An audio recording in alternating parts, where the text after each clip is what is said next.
Hi, this is Ram Gopal Verma and congratulations to iDream for reaching 1 million subscribers. So ఇట్లాంటి సందర్భాల్లో గ్యారంటీగా back biting ఉంటుంది, మీ వెనక మాట్లాడతారు. అలాగే ఈవెన్ ఇప్పుడు మీరు ఇంకా పాపులర్ ఫేస్ కాబట్టి మీడియాలో కూడా వచ్చేస్తుంది, దిల్ రాజు గారు అలా చేశారంట, దిల్ రాజు ఇలా చేశారంట. సో ఇవన్నీ విన్నప్పుడు హౌ డు యూ ఫీల్ అండి? అంటే ఆ నిమిషం బాధేస్తుందండి.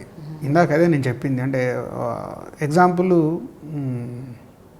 రుద్రమాదేవి, ఈ మధ్య నాకు బాగా బాధేసిన సంఘటన రుద్రమాదేవి. అంటే ఇక్కడ ఎలా ఉంటుందంటే నా పాయింట్ ఆఫ్ వ్యూలో నేను రైట్, ఆయన పాయింట్ ఆఫ్ వ్యూలో ఆయన రైట్.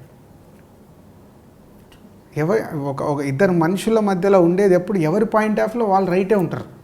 రైట్ ఉన్నప్పుడే ఇష్యూ కనిపిస్తుంది, అప్పుడే వస్తుంది కాన్ఫ్లిక్ట్. బట్ ఆ కాన్ఫ్లిక్ట్ని అర్థం చేసుకునే విధానంలో ఉంటుంది. సో చాలా సంఘటనలు నాకు వస్తాయి, అవి నేను దాటాల్సిందే. కోపం వస్తుంది, బాధ వస్తుంది, అవి దాటేసి ఓకే అయిపోయింది.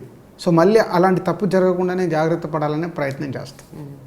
ఇలాంటి సందర్భాల్లో మనుషులతో సంబంధాలు కూడా అప్పుడప్పుడు స్ట్రెయిన్ అవుతాయి, అప్పుడప్పుడు ఆ రిలేషన్స్ దెబ్బతింటాయి.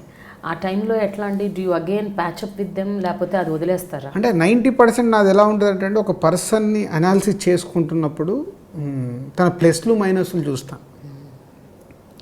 తన ప్లస్లు నాకు బాగా నచ్చాయి అనుకో, నేను ప్యాచప్ చేసుకుంటాను.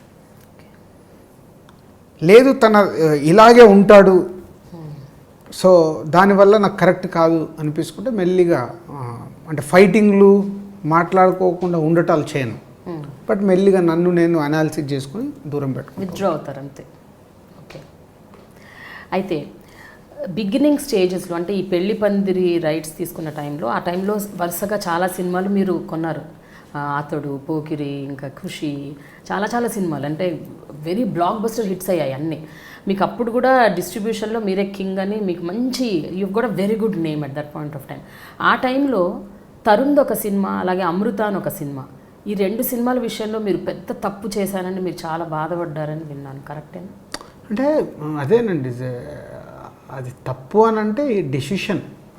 ఇప్పుడు 2 రకాల డెసిషన్. అంటే మీరు ఫైనాన్షియల్గా కూడా లాస్ అయ్యారు కదా ఆ 2 సినిమాలకు బాగా విపరీతం. నాకు దిల్ తర్వాత తరుణ్ది ఒక డిస్ట్రిబ్యూషన్ చేశాను, నిన్నే ఇష్టపడ్డానని. దాంట్లో దిల్లో వచ్చిన ప్రాఫిట్ అంతా నిన్నే ఇష్టపడ్డాను తీసుకెళ్ళిపోయింది.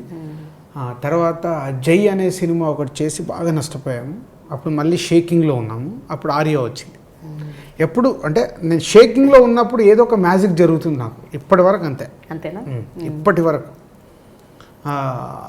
సో సక్సెస్, ఫెయిల్యూరు, డబ్బు రావడము, డబ్బు పోవడము ఇక్కడ కామన్ థింగ్. నేను నిలబడడమే నాకు ఇంపార్టెంట్. డబ్బును లవ్ చేయడం మొదలు పెడితే దాని వెనకాలనే వెళ్తాం. సక్సెస్ పర్సంటేజ్ అనేది మారిపోతూ ఉంటుంది. సక్సెస్ పర్సంటేజ్ చూసుకుంటూ దాని వెనకాల వెళ్ళకుండా సక్సెస్తో పాటు వచ్చే డబ్బు కావాలి నాకు. ఫెయిల్యూర్ ద్వారా వచ్చే డబ్బుని నేను ఎంజాయ్ చేయను. మూవీ సక్సెస్ అయ్యి దాని ద్వారా వచ్చే డబ్బు కావాలి. కానీ ఈ కాన్స్టెంట్ టెన్షన్ అనేది ఉంటుంది చూడండి.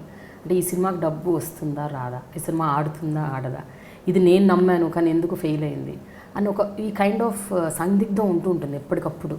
దాన్ని మీరు how do you handle that kind of situations అండి?